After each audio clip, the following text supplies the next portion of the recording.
Buenas tardes, bienvenidos a todos. Mi nombre es Lenny Ureña Valerio y soy la directora asociada de Desarrollo de Programas en el Instituto Latinoamericano e Ibérico. Es importante mencionar que nuestro instituto promueve y apoya la enseñanza interdisciplinaria, la investigación y la participación pública para avanzar la producción y difusión del conocimiento sobre América Latina y los países ibéricos. La región de América Latina constituye un área sumamente importante de investigación para nuestra universidad y estamos orgullosos de contribuir tanto a la comunidad intelectual de Nuevo México como al discurso global a través de nuestra programación. Siempre que empezamos nuestros eventos, tomamos un momento para reconocer las tierras tradicionales del pueblo de Sandía, en el cual se asienta la Universidad de Nuevo México. Los pueblos originarios de Nuevo México, como pueblo navajo y apache, tienen profundas conexiones con la tierra y han hecho contribuciones significativas a la comunidad en general en todo el estado. Honramos la tierra misma y a quienes siguen siendo custodios de esta tierra a lo largo de generaciones. Y también reconocemos nuestra relación comprometida con los pueblos indígenas. Ahora aprovecho para agradecer a la Fundación Siona Secoya y al Instituto Cervantes por hacer posible este evento y permitir la visita de Ernesto Arias Deidán, quien es un distinguido escritor ecuatoriano y economista, con posgrado en la Universidad Hebrea en Israel y del Instituto Italoamericano en Roma. Además de su prolífica carrera como escritor, Arias ha trabajado como director de cultura del gobierno de la provincia Azuay y como director financiero bienal de pintura en Cuenca, Ecuador, y hoy nos va a hablar sobre su más reciente novela, Elena K. Muchísimas gracias y bienvenido a Nuevo México. Buenas tardes. Agradezco a Lenny, al Instituto Latinoamericano de esta universidad, por la oportunidad que me han dado para hacer la presentación de mi novela, Elena K., editado por la editorial Soneco, la editorial más antigua e importante de mi país, Ecuador. Antes de comenzar mi intervención, quiero explicar que lo voy a hacer en dos partes. La primera, hacer un bosquejo general de la evolución de la literatura ecuatoriana, para de esa manera ubicar a mi país dentro del mundo literario en donde yo estoy inmerso.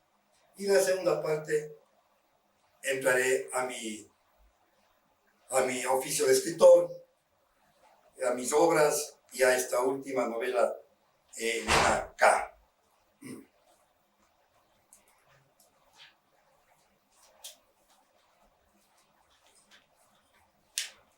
Buen día a todas y todos. Reciban mi saludo cálido y grato. Me siento muy contento de visitar por primera vez la Universidad de Nuevo México y de contar con ustedes en este auditorio.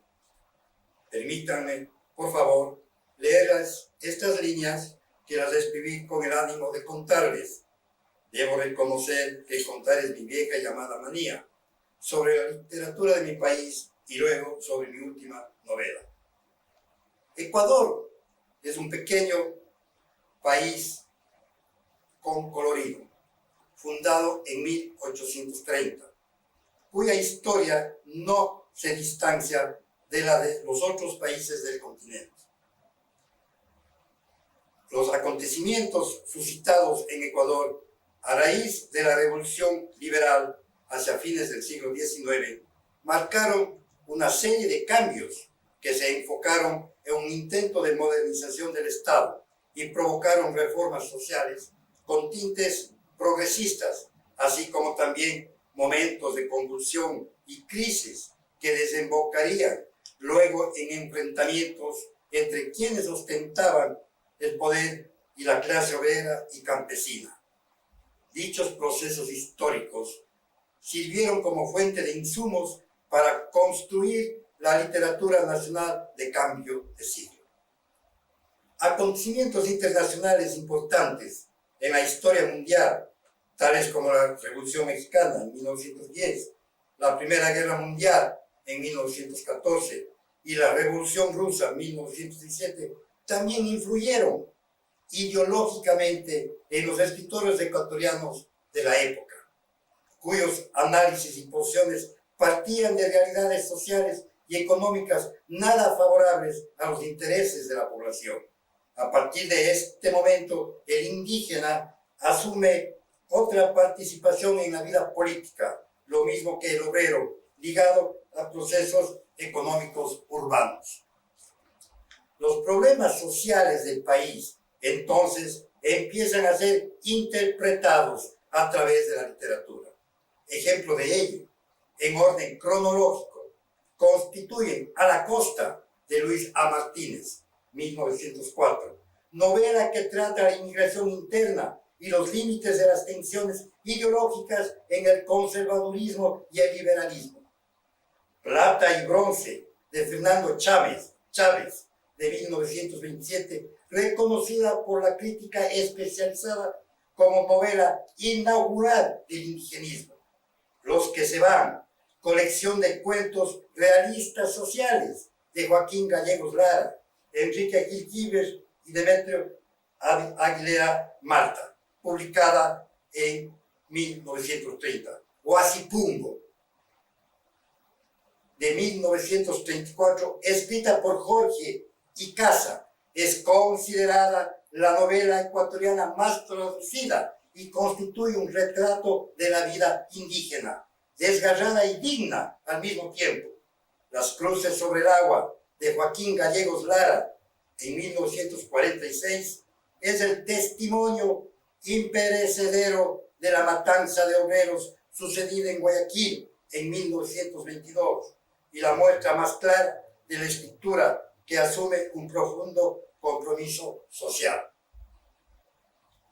Esta narrativa realista social fue el producto de la crisis capitalista de posguerra, la cual inspiró una estética combativa y de denuncia que se dilató y agotó hacia los años 50, hito en que inició la denominada época de transición, que abrió lugar a un giro narrativo importante que se evidenció con nitidez durante la década de los 70, a la que Miguel Donoso Pareja designaría como nuevo realismo ecuatoriano, la cual se caracterizó por el uso de nuevo instrumental narrativo procedente de las caligrafías de Proust, Joyce, Kafka, los de la generación perdida y el boom latinoamericano, y que estuvo inspirado en los siguientes motivos: el mito revolucionario de Cuba y el Che,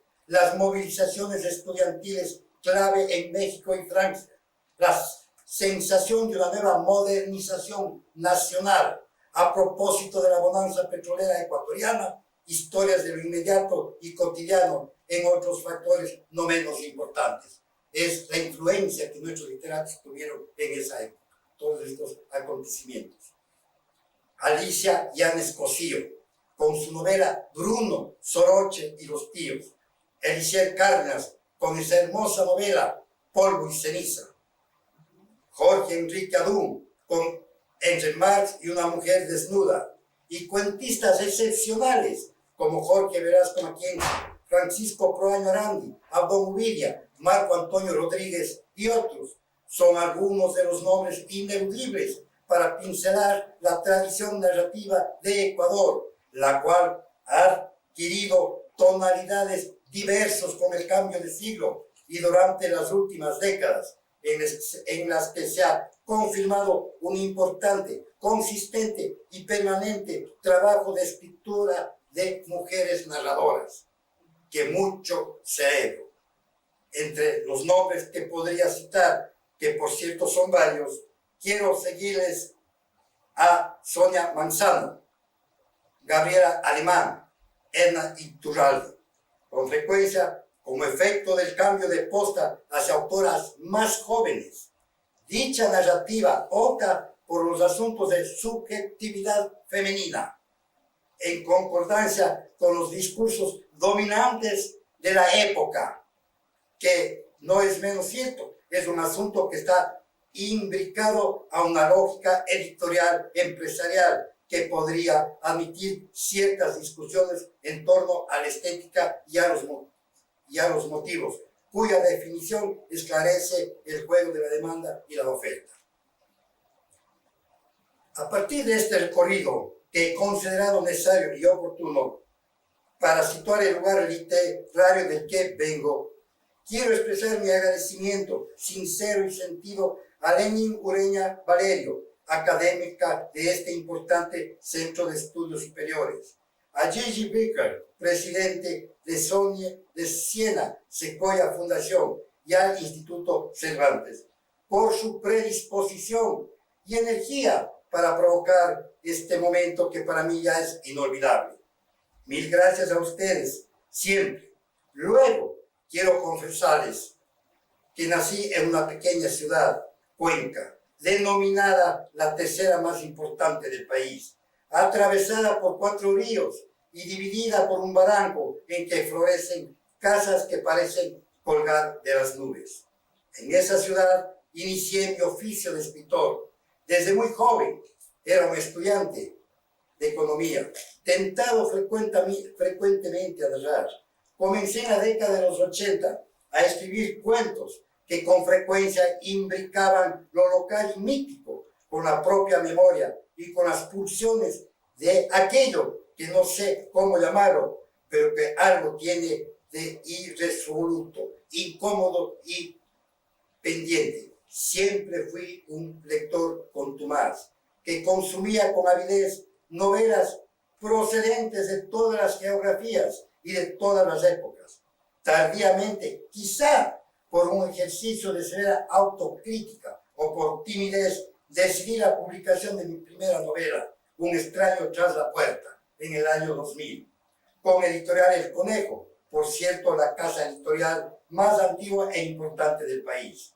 Considero que mi narrativa está asociada a mis inquietudes y a la incomprensión, que es lo mismo que decir incomprensión de aquellos conflictos causados por las desigualdades y desniveles económicos sociales de la población ecuatoriana, que han dado origen a submundos de grupos vulnerables, víctimas de la pobreza y de la corrupción de la clase política.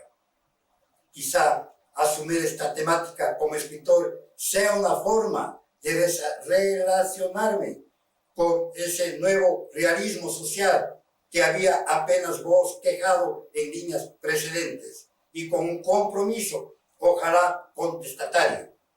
Tal es el caso de El Rostro, 2020, novela que encara la pedofilia practicada por miembros del clero católico,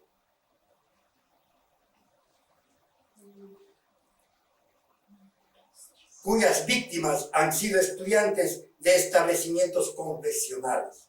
O Rojo Umbral, 2014, novela que retrata los convulsos escenarios de Guayaquil en la década de los 50, debido a la masacre de 1959, perpetuada por el gobierno de entonces, que ordenó al ejército y la Policía Nacional tirar a matar al pueblo movilizado. Yo en ese entonces era niño, yo me acuerdo, tenía tal vez 11, 12 años. Y a diario salían en los periódicos la matanza que se hizo al pueblo de Guayaquil, a estudiantes. Luego de unos años publiqué Agitadas sombras bajo un nuevo sol, 2011, considerada por la crítica una obra épica, y a ella se sumaron otras más, de las que quiero nombrar 2, Llenas, 2016, una ácida novela sobre ciertos mundillos culturales al servicio de sectores poderosos. Amanecer de Fuego, 2018, puesto que confluyen hacia la misma temática, tal como lo hace Elena K., novela que hoy tengo el honor de presentar frente a este auditorio tan selecto. Sobre Elena K., María Augusta Correa, narradora de cuento, microficción, poeta, ensayista y crítica especializada de Ecuador, apunta: Ernesto Arias, con su última novela Elena K., ratifica la más profunda de sus obsesiones de escritor, el motivo de la inmigración libanesa, del que las precedentes agitadas sombras bajo un nuevo sol, llenas y amanecer de fuego, definen un mapa capaz de orientar el viaje del lector a través de los conflictos, las tensiones culturales y la aventura incierta que en el fondo y de manera irreversible depara el desplazamiento hacia otro lugar. El desarrollo es lo más duro que puede pasarle a un ser humano. Es lo más duro. Y yo soy producto de ese desarrollo, de mis abuelos, que llegaron de Medio Oriente. La aprobada escritura de Arias en este último libro suyo de ver una cadena de hechos que giran en torno a la recuperación de la memoria y de su oficio de vender, heredera de una fortuna que acrecentará y en cuyos cimientos yacerán, a lo de Elena K. Sin embargo, la corrupción y los juegos ilícitos del contrabando, la evasión de impuestos y el soborno, la pequeña Elena Cufó, que creció con la sensación de flotar al vaivén del flameo de las telas que el padre vendía, supo construir su subjetividad dominante y controladora y marcar los límites de una ética del mal, acaso inimaginada, sumergida irremediablemente en un contexto patriarcal que la prefiguró y del que ella fue su fiel y mejor réplica. En efecto, el tema del desarraigo y la movilidad social, cuyo eje central es la inmigración libanesa a Ecuador a principios del siglo XX, fue siempre una inquietud persistente, acaso debida al origen de mis abuelos maternos y a esa propensión de narrar el pasado para mantenerlo vivido, pero además porque la confluencia de la cultura árabe con la andina provocaron nuevos aprendizajes que permitieron desarrollar el comercio, emprendimientos, ámbitos políticos, aunque con resultados que no siempre fueron los más deseados. Y hablo este tema de ámbitos políticos porque en mi país hubieron 2 o 3 presidentes, lamentablemente, dentro del esquema de la corrupción. Por tanto, creo que mi creación literaria, otra vez en esta última novela, busca narrar situaciones de sobrevivencia y adaptación de inmigrantes libaneses al contexto y costumbres andinos, como si se tratara de una deuda que por ahora presiento saldada. Amigos y amigas, gracias.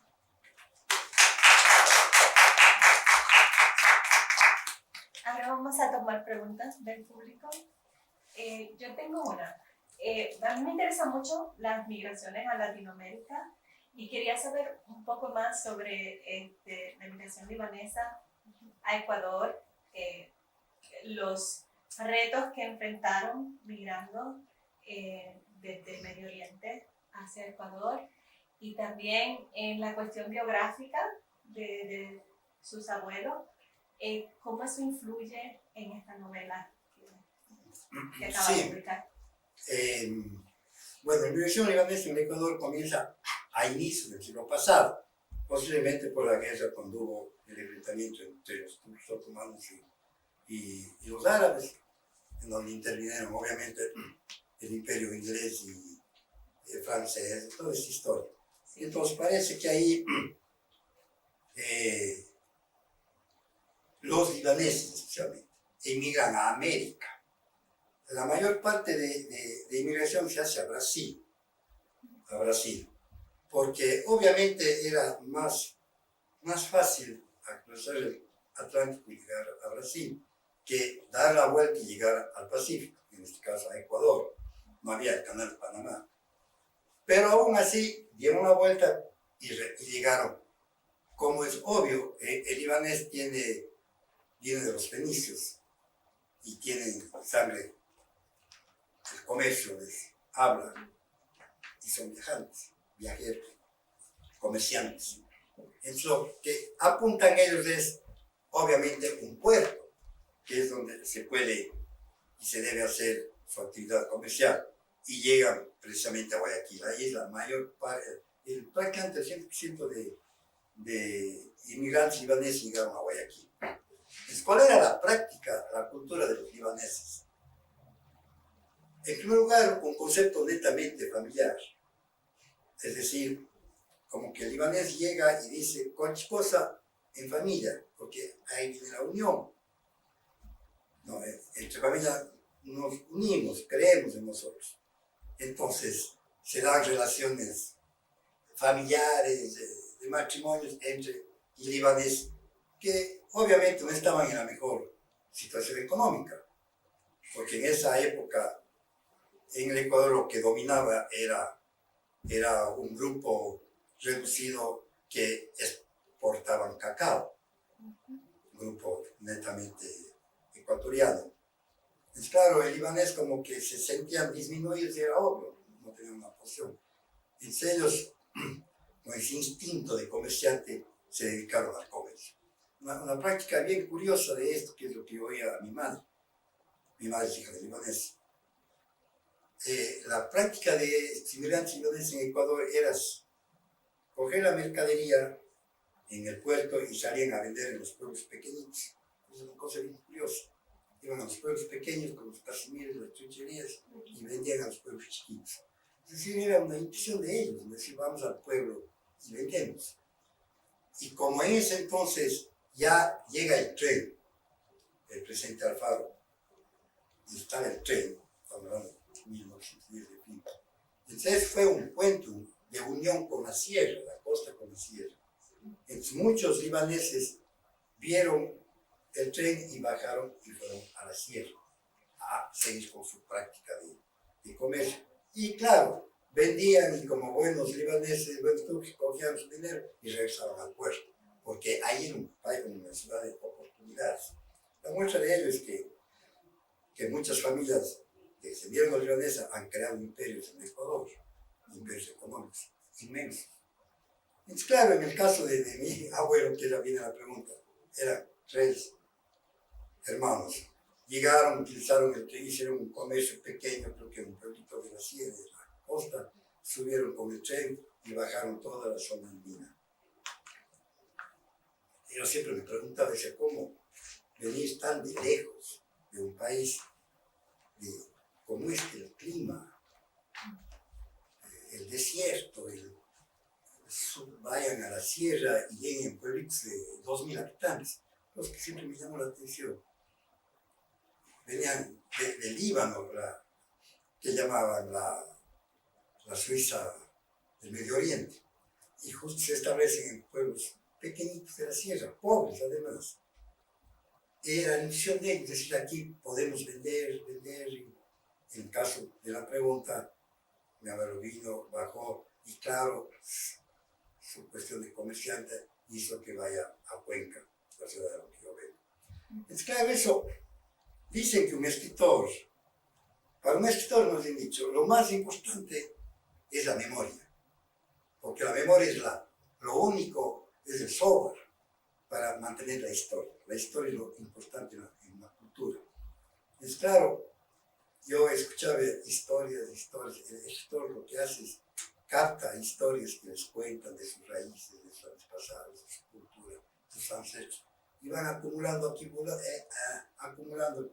Y claro, en el caso de un escritor, utiliza la ficción como medio de expresión. En el caso mío, yo tengo una saga de la inmigración libanesa, que están en 3 o 4 novelas. Una es Ahí está la sombra bajo un nuevo sol, la otra es Llenas, Amanecer de Fuego y Elena Cufó. ¿Cuál es el asunto? Que en mi fantasía, al ser testigo de que pocas familias han hecho imperios económicos en el país, lamentablemente la ambición rompe al saco. Tenían que romper las leyes, tenían que romper las normas para que se sentara fortuna. Entonces, de ahí vino mi fantasía y creo la saga de una familia poderosa del Ecuador. Es ficticio, pero la historia contada. Hago que esta familia tiene un poder impresionante y con prácticas desleales que van en contra de nuestro país, ¿no? Impuestos, contrabando, en fin. Entonces esa saga, el personaje central de esa saga es Elena Buffon. Es una suerte de un matriarcado. Yo antes de comenzar a escribir, dije voy a volver a leer Doña Bárbara, para ver ese poder de Doña Bárbara, para una manera de ver cómo le enfocan. Si yo voy igual a pensar, a hacer un enfoque de una mujer poderosa, que ya no tiene que ver con Doña Bárbara. Y hay desarrollo de Elena Buffon, que prácticamente, como dice María Augusta Correa, si ustedes ven en la parte, es una mujer que coge el oficio de su padre con todas estas historias y se vuelve poderosa y rompe todos los esquemas y las normas de la sociedad. Y bueno, ahí viene la historia, comienza con un monólogo que yo debo reconocer una influencia del escritor mexicano, la muerte de Artemio Cruz, de quién es, Carlos Fuentes. De Carlos Fuentes. Sí. Claro, la muerte de Artemio Cruz, es cuando Artemio Cruz también era un gran potentado, y empieza a hacer un monólogo cuando ya está al último días. Más o menos, Elena Buffon le toma la misma figura, comienza un monólogo y ahí viene toda la historia de lo que más o menos. No es un hecho real, pero es, como dicen, toda coincidencia. Si hay alguna coincidencia, ya no es culpa. ¿Quién escribe? Todo parecido es pura coincidencia. Eso es lo que me ha motivado a escribir esta novela de Elena.